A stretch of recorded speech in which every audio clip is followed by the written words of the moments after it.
Gas sector में खसारा नहीं था, लेकिन पीटीआई खसारा छोड़ गई। हुकूमत जो इकदाम ले रही है, अगर इन्हें नहीं लेगी तो कहां जाएगी। वज़ीर आज़म के मुशीर राना एहसान अफजल की बोल के प्रोग्राम आज की ताज़ा खबर में गुफ्तगू कहा, इकदाम नहीं लेंगे तो मईशत मजीद खराब होगी। माहिर मईशत मुजम्मिल असलम का कहना था, ये कहते थे कि पीटीआई ने मुल्क को IMF के हाथों बेच दिया है। मैं कहता हूं नून लीग ने हमसे जैसा पाकिस्तान लिया था वैसा छोड़ जाएं।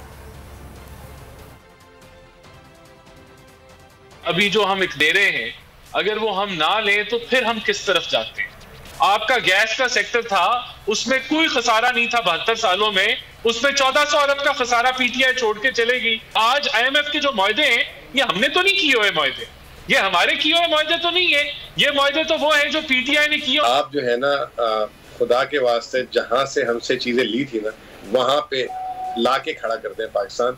आपको बड़ी दुआएं देंगे लोग, क्योंकि जहां से आपने पाकिस्तान हमसे लिया था और जो आज जहां पे पाकिस्तान पहुंचाया है, अगर आप ये कह रहे हैं कि ये बेहतर है उससे, तो फिर आप एक कोई दुनिया में पाकिस्तान में तो नहीं रह रहे, कोई अपनी ही दुनिया में रह रहे हैं। इन्होंने IMF के आगे बेच दिया मुल्क को। ये IMF के कहने में पेट्रोल की कीमतें बढ़ा रहे हैं, हालांकि तारीख गवाह है कि इमरान खान का 0 सेल्स टैक्स अभी तक 1% नहीं लगा सके। ये तो 18% सेल्स टैक्स 17% लगाते थे।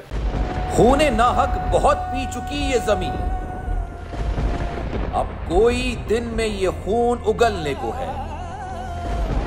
खत्म हो जाएगी ये तमाशागरी, वक्त पलटेगा रोजे जजा की तरह।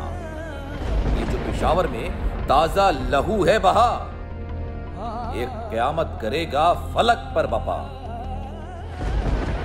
गम की सलमनाक घड़ी में बोल सानह पेशावर में शहीद होने वालों के लवाहिकीन के साथ। सब्सक्राइब करें और बेल दबाएं ताकि कोई खबर रह न जाए।